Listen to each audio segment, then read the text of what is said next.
Kronos Quartet is the American group who produced this album. R.D. Burman.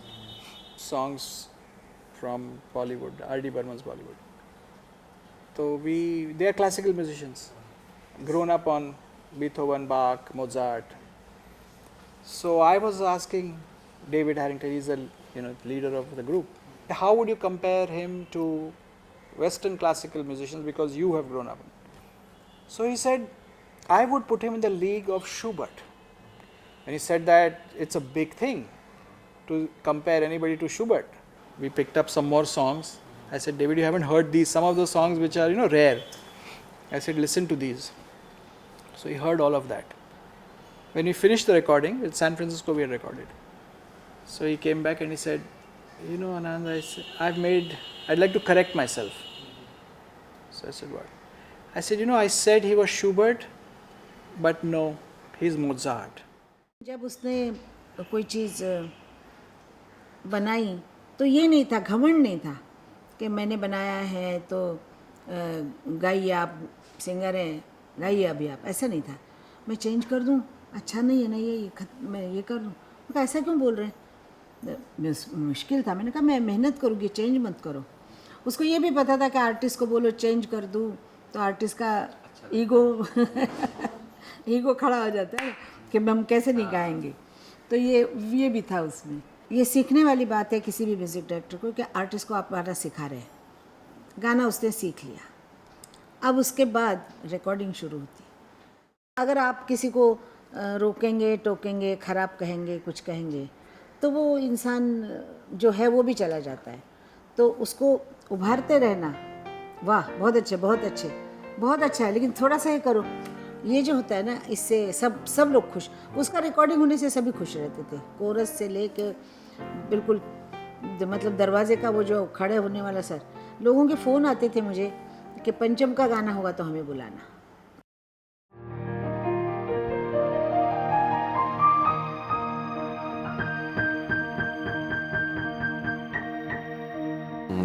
गाना था कतरा कतरा मिलती है, कतरा कतरा जीने दो. एक तो पहले ही बहस की थी उसने, कतरा कतरा क्या कोई गाना शुरू होता है कतरा से? ये कोई लफ्ज़ है? कोई बूंद बूंद समझे, कोई सॉफ्ट सामान की बात हो, कोई पानी की बात हो तो समझ में आती. कतरा कतरा बड़ा लफ्ज़, इससे कहाँ से शुरू होगा? तो मैं कहा नासी मैं बदल देता हूँ, लाइन बदल देता हूँ. मैं लाइन बदल के भी दी. लोग कंपोज करते करते फिर रुका.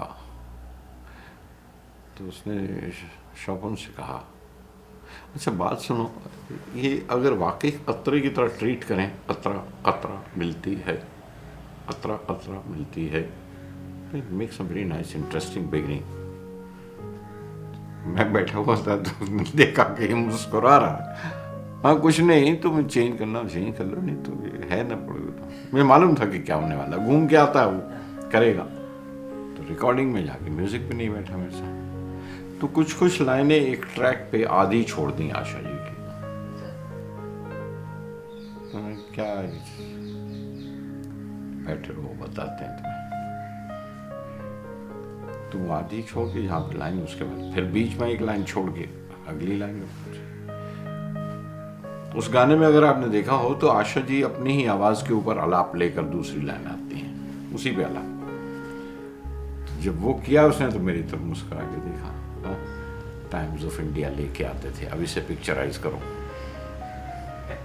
तो ना that's such a creative challenge, and that kind of creativity and that kind of sharing, it's not an everyday affair. It's not everywhere. It doesn't happen everywhere.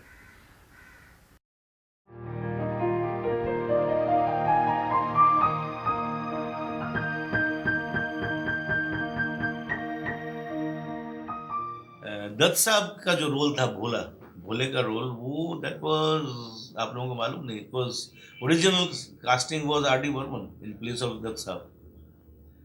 ऐसा था कि R D Burman, Mahmood, Kishore Kumar, Saira Bano.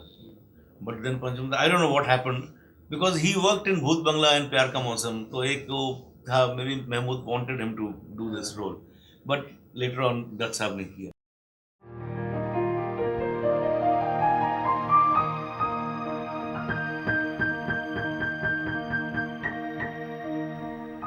he used to, ये गाना बनाने के बाद he used to work on it, the way he used to work on it, that was very praiseworthy. I think his chalan could never be matched by any other music director. Everybody tried. वो पंचम के beats ले, पंचम के beats लेके क्या होगा? पंचम की उसमें जो सोल था, वो सोल की तरह.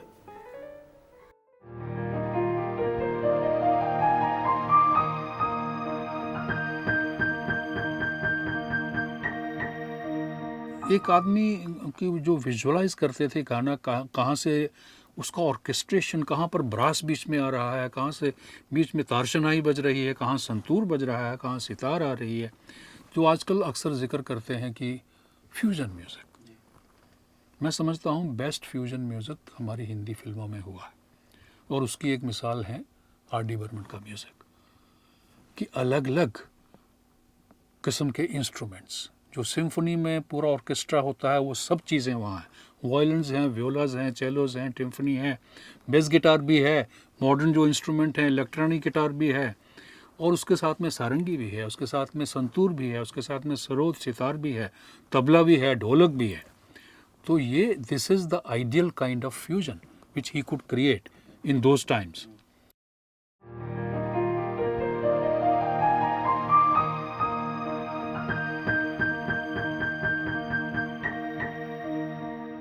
These 9 musicians they are all solist.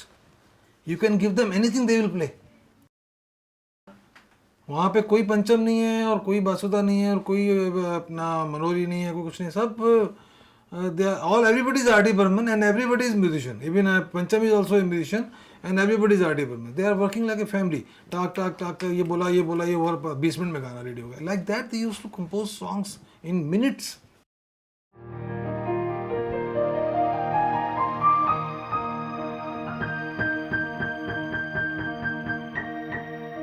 ए जवानी ए दीवानी मेरी रानी. Now a musician who has not learnt music, इस गाने का अंतरा, if you have to start the antara without a musical instrument, it is practically impossible, because hai jawani hai divani, where does the antara begin? It begins baate mulaqat. It's somewhere out. It's modulated. La, la, la. If you start it somewhere, baate mulaqat, you'll go and land somewhere else. You know, it starts somewhere outside, which is not part of the scale. It goes in a key shift, and the last line comes back to the key where the song is. So these are the things which he was fantastic. Yeah. Now, see, Aradhna is not R.D. Burman's album, technically speaking. It was his father's album. But I know for a fact that he had a big part to play in it, because Roop Tera Masana, apparently the original composition was completely different. The melody was the same, but apparently R.D. rephrased everything and put in that one magic chord, which was the minor sixth chord, which is like, I just love it. So that was there, and unheard of in Hindi music, The thing is, after that, when I spoke to a couple of filmmakers who worked with him, towards his last years, actually made the statement that the record company said that, who's your music director? So this guy said, it's R.D. and it's Panchamda. Please don't use him. His music doesn't sell. They actually had the guts to say that. We always imagined what would he be like today? What would he be like today with all the technology available? He would have created so many unimaginable things,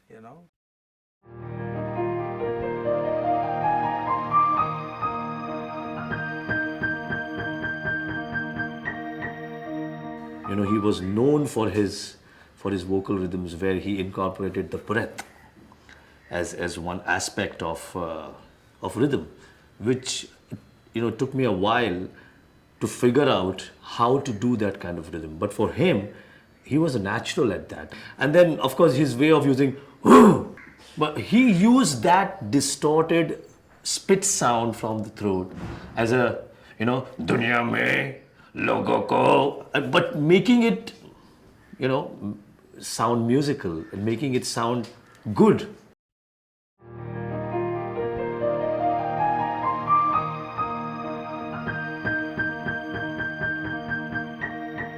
Sensitive, generous to a fault. Generous to a fault, not just in kind, but also in emotion. He gave of his emotion and his life, I think, with such sincerity and so much of dedication and honesty. No, that's what was sad, really. And as I say, generous to a fault. Loved the good life, loved good food, loved people's company. Give me a rose when I can still smell it, not after I'm dead and gone. And I wish that people could have done that with Panchamda as well. Give him all the love and appreciation and acknowledgement that he rightly deserved at the time when he could have really enjoyed.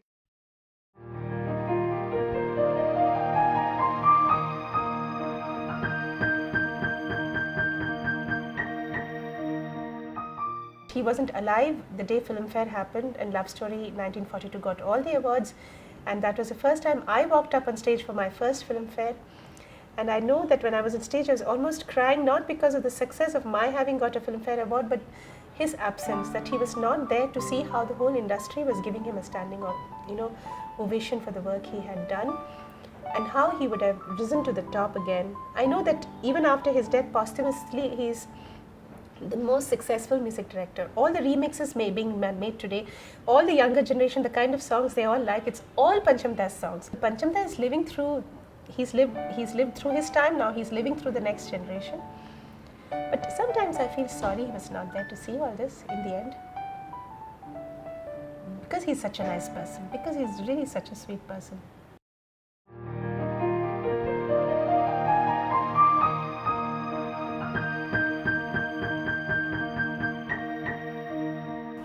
I think Pancham was really India's complete film composer, because there were many, many composers before him and many composers contemporaries and even thereafter. And I find that he could do something which was so unique.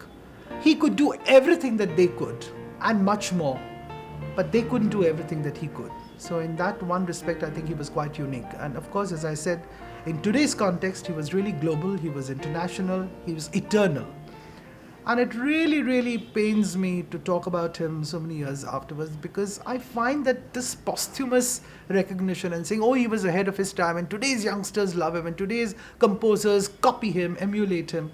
But what happened to, it was the same music, it was there around, and people just ignored him. And somewhere or the other, I do feel that, like Mozart, who died prematurely, Mozart was really appreciated after his death.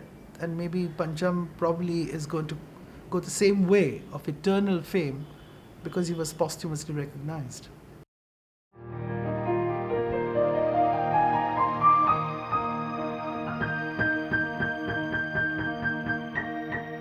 I'm told, I'm not very sure, but I'm told that he died penniless. And I have no reason to believe it. And then every reason to believe it also, because his close and near and dear ones told me that. And I have no reason to believe it because I knew he did a lot of films. Not only with me, with everybody else and all my friends. I don't know where all that money went. It's none of my business to get personal with him and his accounts and his family. But like your hearsay says, Pancham says, Sapang says that he made the music. I also say that he died this way, I'm told, but I don't believe it.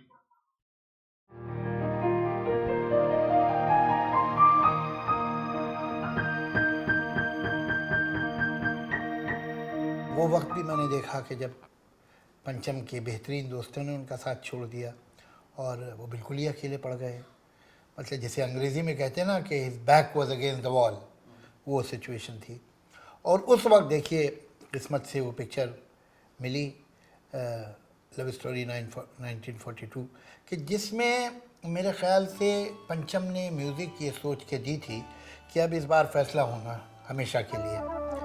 और फ़ैसला हुआ, लेकिन अफसोस ये है कि जब वो म्यूज़िक रिलीज़ हुई तब तक वो इस दुनिया में थे नहीं. और आज बहुत बात करते हैं लोग पंचम के बारे में, लेकिन सच ये है कि उनकी ज़िंदगी में जो आखिरी हिस्सा था, आखिरी वक्त था, उसमें उनके साथ कोई रहा नहीं था.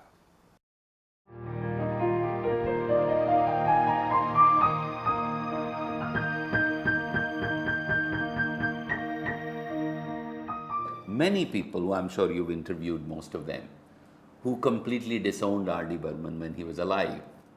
Actually, 1942, none of those people sang any songs because there was a complete, they had given up on this man totally. And not given up, they had, in my opinion, neglected a genius. I don't think that's the right word. I think they had destroyed, in my opinion, a genius emotionally, and therefore his music suffered. And when he died, and that also was extremely emotional because I was with him that night till 8:39. He had to go to Shakti Samant's house for dinner, and we were working on the background music. And morning, Saddam calls me around 5:36, I think, and he said he's no more. And I was completely shocked and stunned. And of course, I was there. And all these people who had completely disowned him were crying, and I was so lost. I said, finally, people own him.